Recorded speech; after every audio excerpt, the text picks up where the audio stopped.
मुख्यमंत्री अगर 30 दिनों से ज्यादा जेल में रहे तो including PM also sir.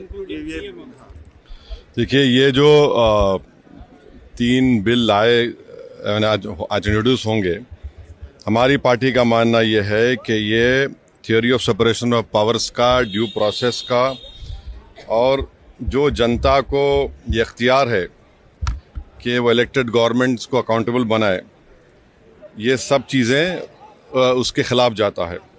Separation of powers आप देख लीजिए कि एग्जीक्यूटिव एजेंसीज को फ्री रन मिल जाएगा कि वो खुद जज, ज्यूरी और एग्जीक्यूशनर हो जाएंगे, और मुख्यमंत्री को हटाना है तो असेंबली में हटाते हैं।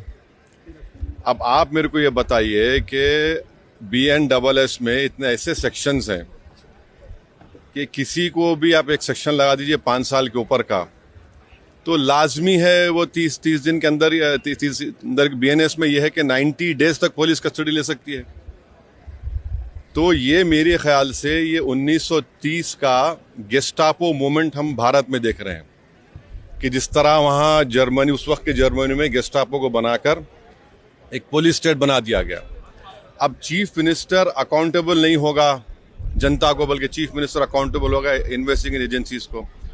हमारे देश में SI से लेकर, इंस्पेक्टर से लेकर, ACP बोलिए, DYSP बोलिए, DCP बोलिए, एडिशनल CP, CP, DGP तक कौन बनाता है इनको?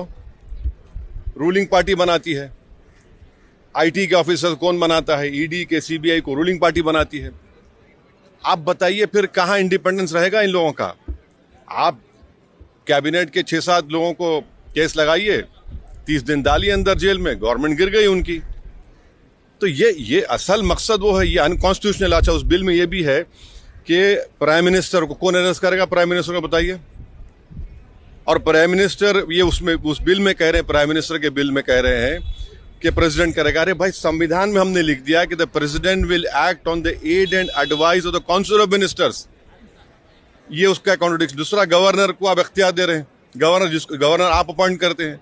तो ऑल इन ऑल ये हमारी डेमोक्रेसी के लिए, ड्यू प्रोसेस के लिए, बल्कि भारत को एक पुलिस स्टेट बनाने का काम बीजेपी सरकार करना चाहती है इन तीनों बिलों के जरिए, जिसकी हम पुरजोर इसकी मुखालिफत करेंगे। और ये अनकॉन्स्टिट्यूशनल है, ये बिल्कुल अनकॉन्स्टिट्यूशनल है। आप हर चीज आपके हाथ में, सेंट्रलाइज आप अपने हाथ में कर रहे हैं।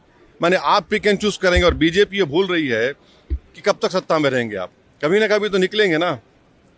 तो पावर इटर्नल तो थोड़ी है कि ये आपके खिलाफ भी इस्तेमाल होगा। तो इस तरह का एक कोशिश की जा रही है, हम इसकी मुखालिफत करते हैं। अब वो तो है उसमें,